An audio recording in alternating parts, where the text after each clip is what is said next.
तो शौक जब फालतू के चीजों का हो सकता है तो भजन और कीर्तन कथा का शौक क्यों नहीं पालता है? कथा का शौक पालिए ना, भजन का शौक पालिए ना, कीर्तन का शौक पालिए ना, जो आपको परलोक संवार देगा, भगवत प्राप्ति करवा देगा।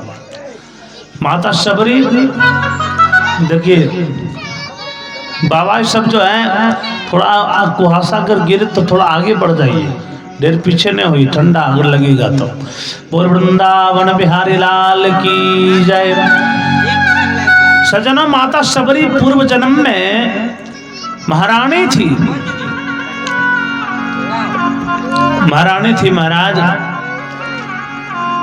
और माता शबरी अपने पतिदेव से, राजा साहब से बार बार आज्ञा मांगती थी, स्वामी हमको सत्संग करने की आज्ञा प्रदान करिए, कथा सुनने की आज्ञा प्रदान करिए। कभी नहीं दिया। राजा साहब सदैव बोलते थे, नहीं तुमको मैं नहीं भेजूंगा। अरे तुम महारानी हो, तुम समझती नहीं हो, रोड में इस तरह भिखारन के ऐसे तुम घूमते फिरोगी तो क्या कहेंगे लोग, तुमको पता है।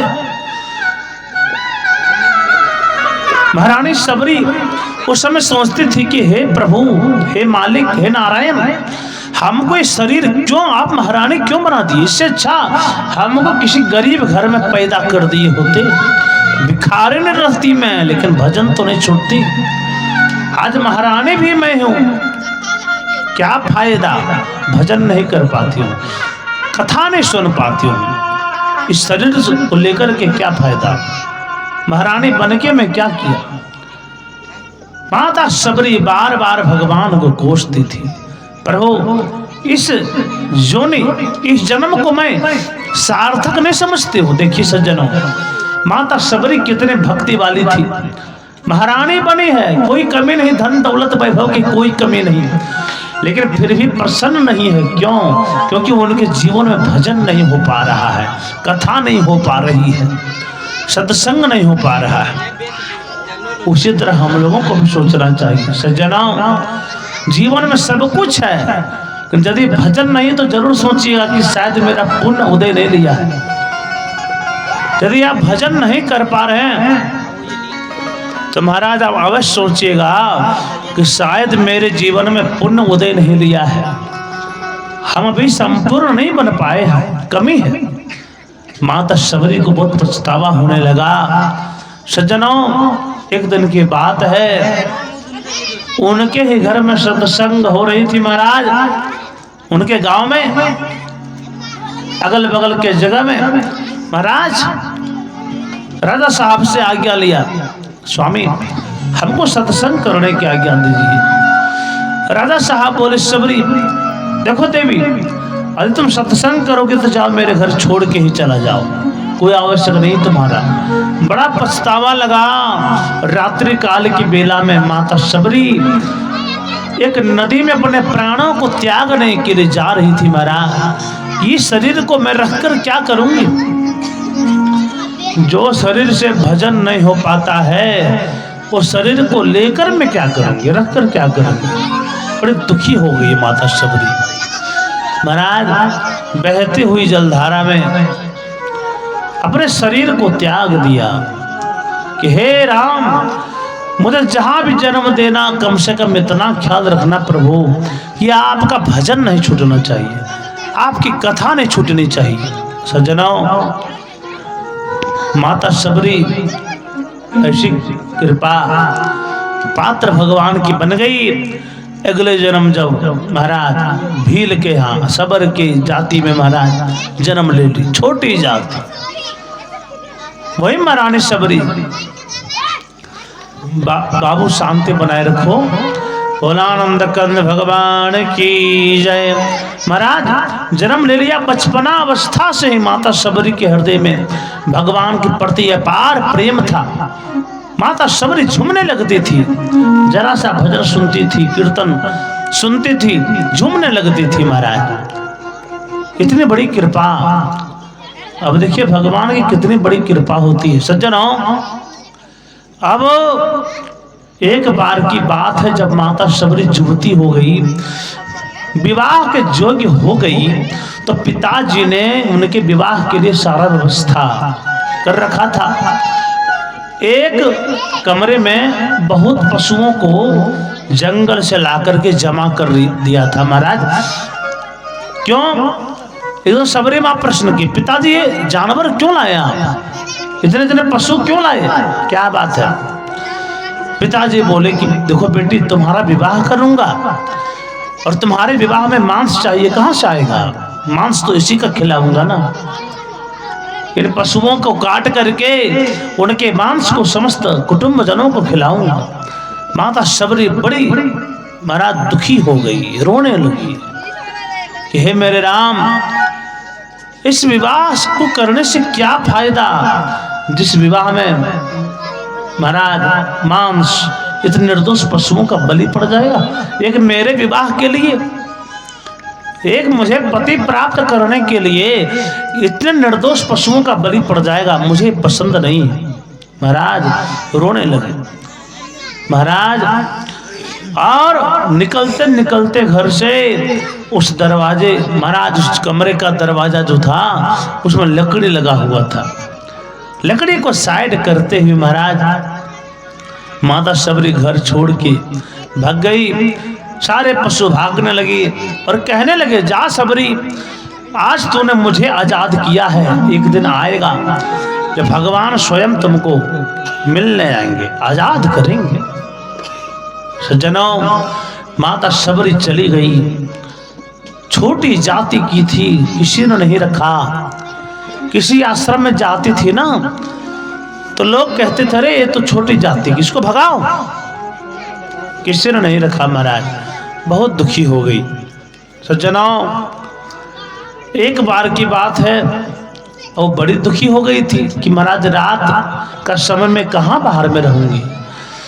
तो महाराज एक आश्रम दिखाई पड़ा। उस आश्रम में सबरी प्रत्येक रात्रि क्यों जाती थी महाराज, कभी झाड़ू लगा देती थी, कभी महाराज फल फूल तोड़ के रख देती थी। महाराज इसी तरह से सेवा करने लगी। एक दिन गुरु जी देखे कि देखो भाई, कौन ऐसा सेवक है जिसकी सेवा तो दिखाई पड़ती है लेकिन सेवक दिखाई नहीं पड़ता है, कौन है? महाराज तलाशने के लिए, उसको खोजने के लिए अपने शिष्यों को लगा दिया कि देखना, रात्रि काल के बेला में जगे रहो, जब भी वो आए कौन है देखो। सबरी माँ जैसे अगले दिन आई, पकड़ लिया शिष्यों ने। महाराज शिष्यों ने जब पकड़ लिया, चलो गुरु जी के पास। महाराज सबरी माँ डर गई महाराज, अरे भाई मुझे छोड़ दो, अरे गुरुदेव मुझे छोड़ दो। लेकिन किसी ने बात नहीं माना, ले गए गुरु जी के पास।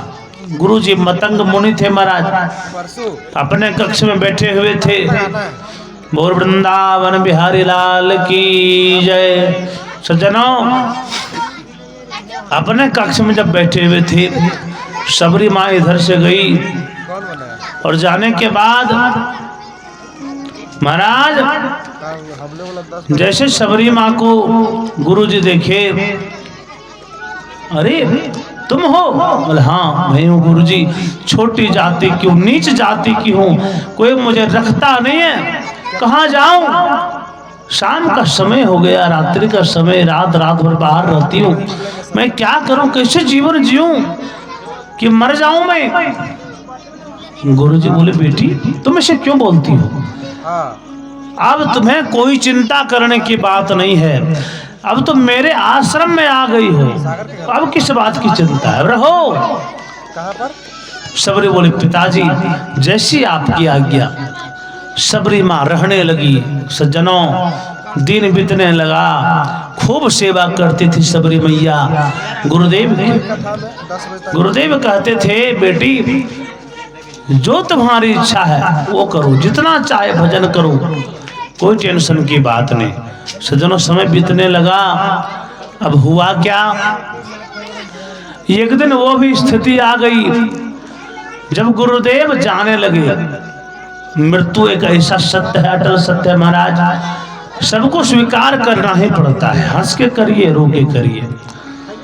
एक दिन गुरुदेव सैया पर पड़ गए, शरीर अचेत होने लगा। उसी क्षण शबरी माँ आई, बोले गुरुदेव पिताजी आप कहाँ जा रहे हैं? हम घर जाके आपको फोन करते हैं। कितनी सुंदर बात बोले गुरुदेव कि देखो बेटी, मैं वहीं जा रहा हूँ जहाँ पर सबको एक दिन जाना पड़ता है। कब तक लौटिएगा? शबरी बेचारी अनजान थी, ये सब चीजों के बारे में पता उसे नहीं था। कब तक लौटिएगा पिताजी? गुरुदेव बोले बेटी, अरे वहां से कोई लौटता नहीं है, कोई नहीं लौटता है। अच्छा तो मेरा क्या होगा? अरे बेटी तुम चिंता क्यों कर रही हो? मैं तुम्हें वचन देता हूं कि लोग तो भगवान को ढूंढने जाते हैं, लेकिन भगवान तुमको ढूंढते ढूंढते हुए तुम्हारे कुटिया के पास आएंगे, तुमसे मिलेंगे, तुम्हें आशीष देंगे। सज्जनों, रामावतार हुआ। राम जी जब वनवास लीला जब कर रहे थे, राम जी लक्ष्मण जी महाराज शबरी माता के आश्रम में पहुंचे। तो वचन था गुरुदेव का, प्रत्येक दिन अपने कुटिया को सजाते थे जब तक राम नहीं मिले आए थे महाराज। और प्रत्येक दिन इस तरह सजाते थे महाराज जैसे आज ही मेरे राम आएंगे। इतनी प्रसन्नता के साथ बड़े प्रसन्न होने लगी महाराज, हंसती थी। हम लोग क्या है, एक दिन में पूजा करते हैं, एक दिन भी सजा देते हैं महाराज, तो हम लोगों को लगता है कि बस हो गई भक्ति, एक दिन कर ली, अब साल भर करने की आवश्यकता नहीं है। अरे भक्ति वही श्रेष्ठ है जिसमें आपका मन हमेशा डूबा हुआ रहे, अलग ना उसमें डूबी हुई हो। शबरी माँ धन्य हो गई। राम जी उनके कुटिया में आए, दर्शन दिए महाराज। शबरी माँ बैर को देखिए, जूठे बैर कहा जाता है कि शबरी मैया जूठे बैर राम को खिला दी महाराज। जूठे इस तरह से वो करते थे ना, जैसे पेड़ के पास जाती थी महाराज। क्या आपको लगता है कि शबरी मैया जूठे बैर खिलाएगी? नहीं, जूठा बैर किसे खिला सकती है? वो तो भक्तों की पराकाष्ठा है महाराज। पेड़ के पास जाती थी और उस पेड़ में सबसे मीठे फल को तोड़ती थी और उसको खाती थी। पहले इस पेड़ में ये फल कैसा है, बड़ा मीठा है, तो इस पेड़ का सभी पका हुआ बैर मीठा होगा। इस तरह महाराज छांट छांट करके ऐसे ऐसे बैर को रखती थी। राम जी को जब राम जी आए, लक्ष्मण जी आए, तो प्रेम से उनको भोग लगाई और स्वयं भी पाई। बोला आनंद कंद भगवान की। अरे जरा देर ठहरो राम, अरे जरा देर ठहरो राम, तमन्ना यही है, अभी हम न जी भर के देख